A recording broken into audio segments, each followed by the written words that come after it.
And so we want to take you now to the White House, where Press Secretary Karine Jean-Pierre is holding the daily press briefing. Actor Matthew McConaughey is joining the briefing today to discuss the push for gun reform legislation. He is from Uvalde, Texas, and is a gun owner. Let's watch. Will save lives. Just a few minutes ago, Matthew met briefly with the president to talk about the importance of taking action, keeping our communities safe. But without further ado, I would like to bring up Matthew. Thank you. Here we go. Thank you. Thank you. Thank you, Camilla. To make the loss of these lives matter. My wife and I, Camilla, we spent most of last week on the ground with the families in Uvalde, Texas. We shared stories, tears, and memories. The common thread, independent of the anger and the confusion and the sadness, it was the same. How can these families continue to honor these deaths by keeping the dreams of these children and teachers alive? Again, how can the loss of these lives matter? So while we honor and acknowledge the victims, we need to recognize that this time, it seems that something is different. There is a sense that perhaps there's a viable path forward. Responsible parties in this debate seem to at least be committed to sitting down and having a real conversation about a new and improved path forward. A path that can bring us closer together and make us safer as a country. A path that can actually get something done this time. Camilla and I came here to share my stories from my hometown of Uvalde. We came here to take meetings with elected officials on both sides of the aisle. We came here to speak to them, to speak with them, and to urge them to speak with each other. To remind and inspire them that the American people will continue to drive forward the mission of keeping our children safe, because it's more than our right to do so. It's our responsibility to do so. I'm here today in the hopes of applying what energy, reason, and passion that I have into trying to turn this moment into a reality. Because as I said, this moment is different. We are in a window of opportunity right now that we have not been in before. A window where it seems like real change can happen. Uvalde, Texas is where I was born. It's where my mom taught kindergarten less than a mile from Robb Elementary. Uvalde is where I learned to master a Daisy BB gun. That took 2 years before I graduated to a .410 shotgun. Uvalde is where I was taught to revere the power and the capability of the tool that we call a gun. Uvalde is where I learned responsible gun ownership. Now, Uvalde called me on May 24th when I learned the news of this devastating tragedy. I had been out of cellular range, working in the studio all day when I emerged, and messages about a mass shooting in the town I was born in began flooding my inbox. In a bit of shock, I drove home, hugged my children a bit tighter and longer than the night before, and then the reality of what had happened that day in the town I was born in set in. So the next morning, Camilla, myself, and the kids, we loaded up the truck and we drove to Uvalde. And when we arrived a few hours later, I got to tell you, even from the inside of our vehicle, you could feel the shock in the town. You could feel the pain, the denial, the disillusion, anger, blame, sadness, loss of lives, dreams halted. We saw ministries, we saw first responders, counselors, cooks, families trying to grieve without it being on the front page news. We met with the local funeral director and countless morticians who hadn't slept since the massacre the day before, because they've been working 24/7 trying to handle so many bodies at once, so many little innocent bodies who had their entire lives still yet to live. And that is there that we met two of the grieving parents, Ryan and Jessica Ramirez. Their 10-year-old daughter, Alethea, She was one of the 19 children that were killed the day before. Now, Alethea, her dream was to go to art school in Paris and one day share her art with the world. Ryan and Jessica were eager to share Alethea's art with us and said if we could share it, that somehow, maybe that would make Alethea smile in heaven. They told us that showing someone else Alethea's art would in some way keep her alive. Now, this particular drawing is a self-portrait, all right, of Alethea drawing with her friend in heaven looking down on her, drawing the very same picture. Her mother said of this drawing, she said, you know, we never really talked to her about heaven before, but somehow she knew.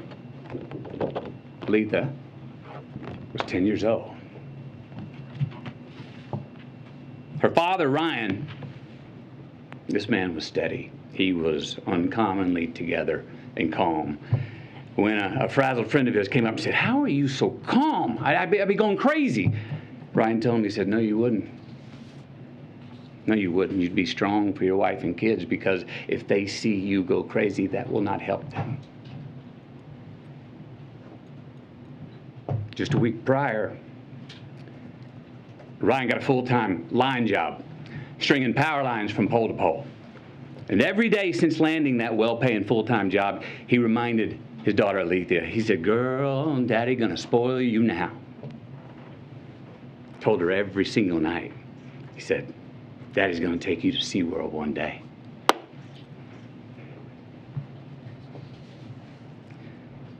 But he didn't get to spoil his daughter.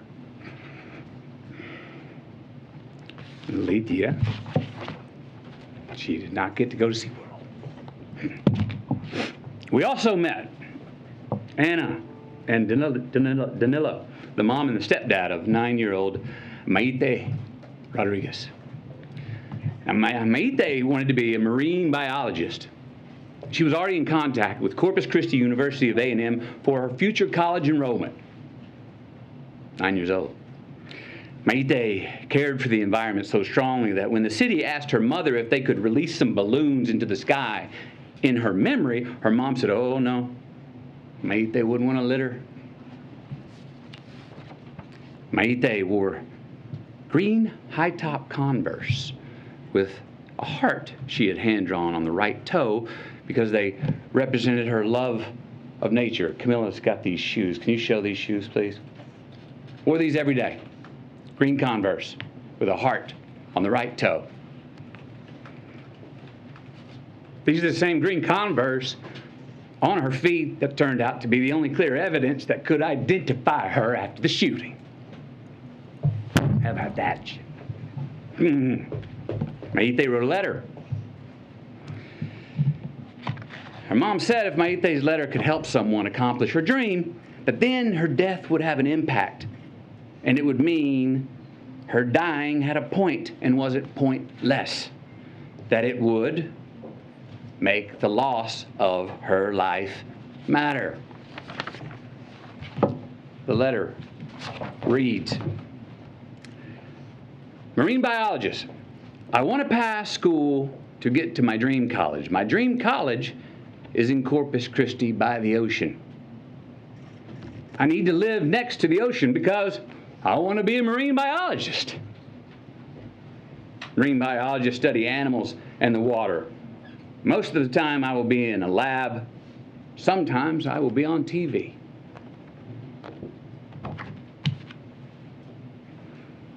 Then there was Ellie Garcia, a 10-year-old, and her parents, Stephen and Jennifer.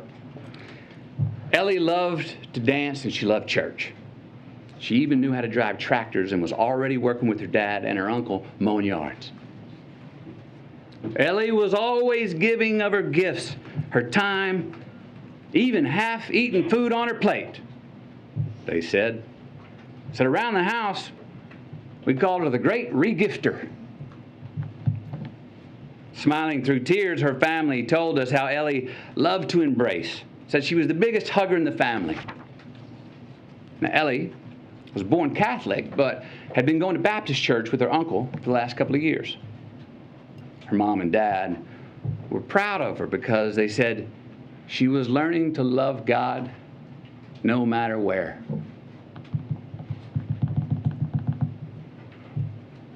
The week prior to her passing, she'd been preparing to read a verse from the Bible for the next Wednesday night's church service. The verse was from Deuteronomy 6:5.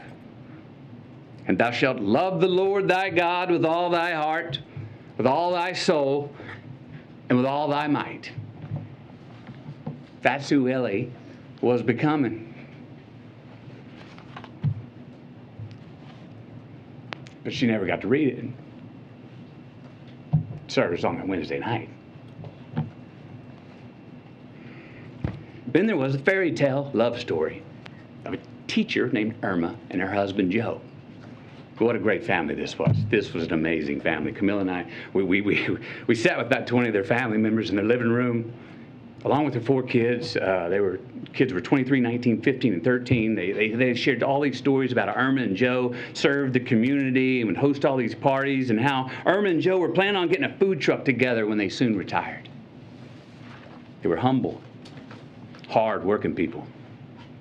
Irma was a teacher who her family said went above and beyond and just couldn't say no to any kind of teaching.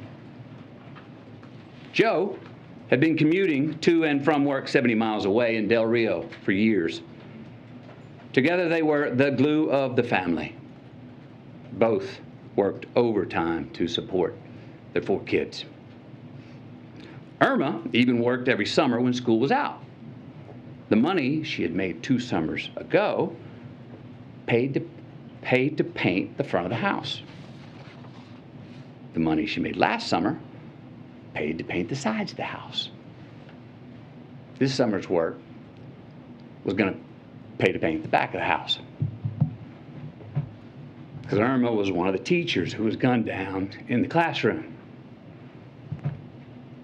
Joe, her husband, literally died of heartache the very next day when he had a heart attack.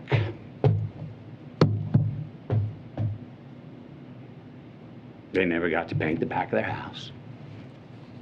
They never got to retire. And they never got to get that food truck together. We also met a cosmetologist. She was well-versed in mortuary makeup. That's the task of making the victims appear as peaceful and natural as possible for their open casket viewings. These bodies were very different. They needed much more than makeup to be presentable. They needed extensive restoration. Why? Due to the exceptionally large exit wounds of an AR-15 rifle. Most of the body so mutilated that only DNA test or green Converse could identify them. Many children were left not only dead, but hollow. So yes, counselors are going to be needed in Uvalde for a long time. Counselors are needed in all these places where these mass shooters have been for a long time. I was told by many that it takes a good year before people even understand what to do next. And even then, when they become secure enough to take the first step forward, a lifetime is not going to heal those wounds. But again, you know what every one of these parents wanted, what they asked us for? What every parent separately expressed in their own way to Camilla and me? That they want their children's dreams to live on. That they want their children's dreams to continue to accomplish something after they are gone. They want to make their loss of life matter. Look, we heard from so many people, right? Families of the deceased, mothers, fathers, sisters, brothers, Texas Rangers, hunters, Border Patrol, and responsible gun owners who won't give up their Second Amendment right to bear arms. And you know what they all said? We want secure and safe schools, and we want gun laws that won't make it so easy for the bad guys to get these damn guns. So, we know it's on the table. We need to invest in mental health care. We need safer schools. We need to restrain sensationalized media coverage. We need to restore our family values. We need to restore our American values. And we need responsible gun ownership. Responsible gun ownership. We need background checks. We need to raise the minimum age to purchase an AR-15 rifle to 21. We need a waiting period for those rifles. We need red flag laws and consequences for those who abuse them. These are reasonable, practical, tactical regulations to our nation, states, communities, schools, and homes. Responsible gun owners are fed up with the Second Amendment being abused and hijacked by some deranged individuals. These regulations are not a step back. They're a step forward for a civil society and the Second Amendment. Look, is this cure-all? Hell no. But people are hurting. Families are, parents are. And look, as divided as our country is, this gun responsibility issue is one that we agree on more than we don't. It really is. Look, this should be a nonpartisan issue.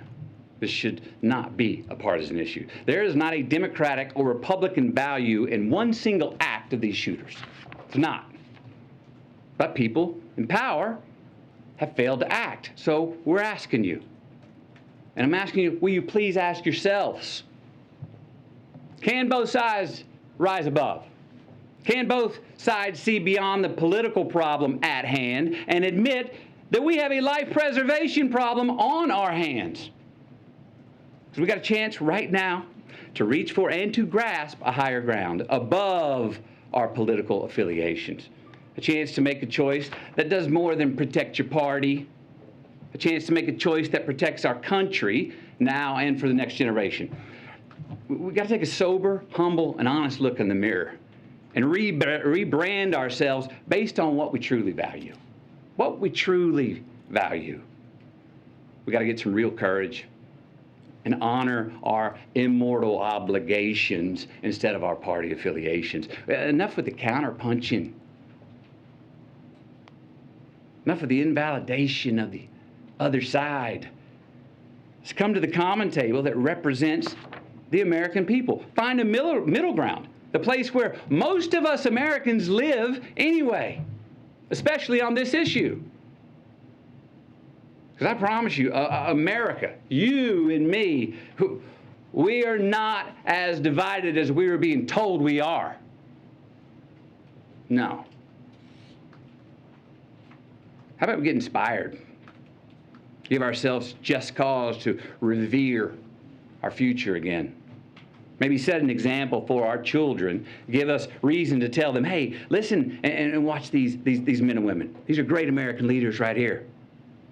Hope you grow up to be like them. And let's admit it. We can't truly be leaders if we're only living for re-election. Let's be knowledgeable and wise and act on what we truly believe. Again, we got to look in the mirror, lead with humility, and acknowledge the values that are inherent to, but also above politics. We got to make choices, make stands, embrace new ideas, and preserve the traditions that can create true progress for the next generation. With real leadership, let's start giving us, all of us with real leadership, let's start giving all of us good reason to believe that the American dream is not an illusion. So where do we start? We start by making the right choices on the issue that is in front of us today. We start by making laws that save innocent lives and don't infringe on our Second Amendment rights. We start right now by voting to pass policies that can keep us from having as many Columbine, Sandy Hooks, Parklands, Las Vegases, Buffaloes, and Uvaldes from here on. We start by giving Alethea a chance to be spoiled by her dad.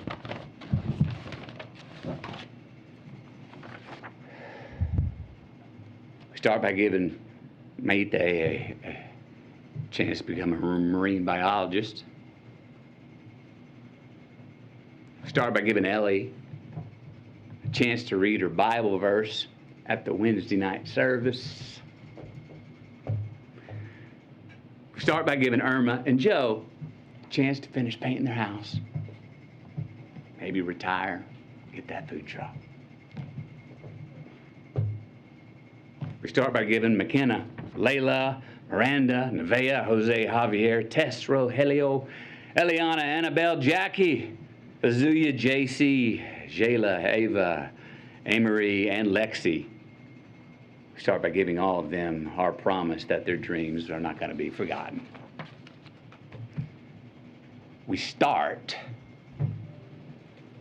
by making the loss of these lives matter.